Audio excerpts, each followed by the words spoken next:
US, UK, China, India, लगभग हर देश आज के समय में डेब्ट में है। तो सवाल ये उठता है, इन सभी देशों को लोन दे कौन रहा है? मुझे बस आपके 2 मिनट चाहिए और मैं आपको इन सवालों के जवाब देता हूँ। इसकी शुरुआत होती है 1971 में, जब यूएसए गवर्नमेंट डिसाइड करती है कि वो अपने गोल्ड स्टैंडर्ड सिस्टम को रिमूव करेगी। गोल्ड स्टैंडर्ड सिस्टम का मतलब क्या होता है?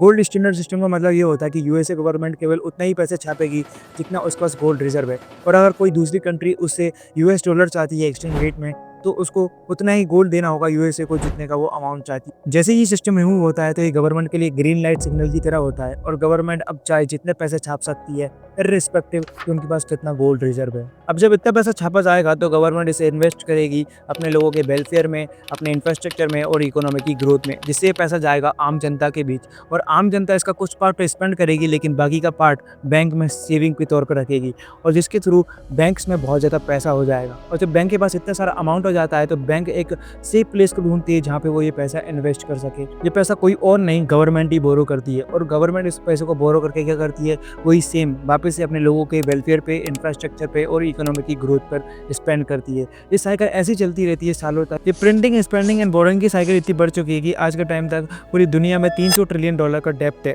वहीं अगर पूरे देशों की जीडीपी मिला दी जाए तो वो $100 ट्रिलियन के आसपास बैठती है। इसका मतलब है कि हम 3 गुना ज़्यादा डेब्ट में हैं, तो इस डेब्ट को रीपे करने का तो कोई सवाल ही नहीं उठता। बाकी इसका इंटरेस्ट इतना ज़्यादा बैठता है कि कुछ देशों के लिए तो इसका इंटरेस्ट पे करना ही समस्या है। अगर कोई देश इंटरेस्ट पे करने में सक्षम नहीं है तो उसके पास 3 ऑप्शन होते हैं। सबसे पहला, प्रिंट मोर मनी। अगर बहुत पैसा छापा गया तो देश में इन्फ्लेशन बढ़ेगा, जिससे देश में गरीबी भी बढ़ेगी।